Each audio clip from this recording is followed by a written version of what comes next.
దేవుని యొక్క అతి శ్రేష్టమైన నామమునకు మహిమ కలుగునుగాక. ఈ ఉదయకాలము మీకందరికీ వందనాలు తెలియచేస్తున్నాను. దేవుడు తన ఉచితమైన కృప చొప్పున జనవరి మాసమంతా కాచి కాపాడి ఫిబ్రవరి మాసంలో ప్రవేశపెట్టిన దేవునికి సమస్త మహిమ ఘనత ప్రభావములు ఆయనకే చెల్లునుగాక. ఈ దినము మిమ్ములను బలపరచు దేవుని మాట. యెహోవా నా కాపరి, నాకు లేమి కలుగదు. కీర్తనలు 23వ కీర్తన మొదటి చరణం.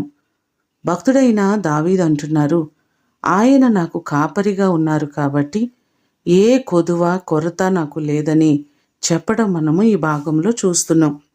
అలాగే 28వ కీర్తన 9వ చరణంలో కూడా అంటున్నారు, నీ జనులను రక్షింపుము, నీ స్వాస్యమును ఆశీర్వదించుము, వారికి కాపరివై నిత్యము వారిని ఉద్ధరించుము అనే మాటలు మనకు కనబడుతున్నాయి.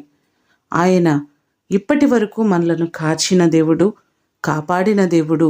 ఇక ముందు కాలంలో ఈ నెలంతా కూడా మీరు చేస్తున్న ప్రయాణములన్నిటిలో దేవుడు క్షేమముగాను సౌకర్యముగాను మిమ్ములను నడిపించి కాపాడి ఆశీర్వదించునుగాక. ప్రార్థన చేసుకుందాం. మమ్మలను మిక్కిలిగా ప్రేమించిన మా ప్రియ పరలోకపు తండ్రి, మీ ప్రశస్తమైన శ్రేష్టమైన ఘననామమునకు స్తోత్రాలు ప్రభువా. గడిచిన నెలంతా మీ రెక్కల నీడలో కాపాడిన దేవుడవు, నీకు కృతజ్ఞతలు తెలియచేస్తున్నామయ్యా. ఎన్నో ప్రమాదాలను తప్పిస్తూ క్షేమముగా మీరు మమ్మలను నడిపించారు ప్రభువా. ఈ ఫిబ్రవరి నెలంతా నీ రెక్కల నీడలో కాపాడండి. ప్రతి వారికి మీరు కాపరి అయి ఉండండి.